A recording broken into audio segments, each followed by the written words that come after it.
ආයෙනම් දරුවනේ මේ දූලට පුතාලට කියන්නේ අනේ චෛත්‍යය ළඟ බෝධීන් වහන්සේලා ළඟ රුවන්වැලි සෑය ළඟ අඟුලිමාල සෑය ළඟ මහ බෝධි ළඟ කාමේ පතන්න එපා.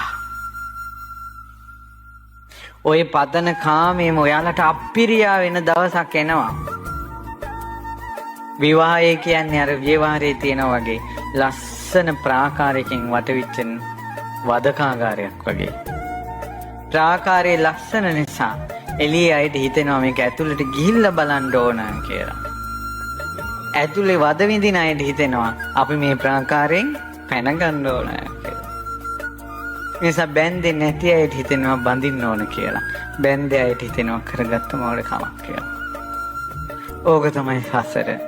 නිසා ඔයාලා පතන ප්‍රාර්ථනාම මේ ජීවිතේම ඔයාලට එපා වෙන දවසක් එනවා. හේතුම් පටිච්ච සම්භූතං හේතු භංගං නිරුජ්ජති. හේතුන් නිසා හටගත්ත දේ හේතු නැතිවීමෙන් නැති වෙලා යනවා. ඒ නිසා ඔයාලගේ තරුණ කාලේ ඇති වුණ හැඟීම් දැනින් ප්‍රේමය ඒ නිදහසත් එක්කයි ඔච්චර ආදරේ සොන්දර දැනෙන්නේ දරුවනි. නමුත් වගකින් ගොඩාක් ඇවිල්ලා සමාජයෙන් බැට කාලා යනකොට ගෑණියෙක් ගැඟේ ස්පර්ශ වෙන එක දුකක් විදිහට දැනෙන දවසක් එනවා.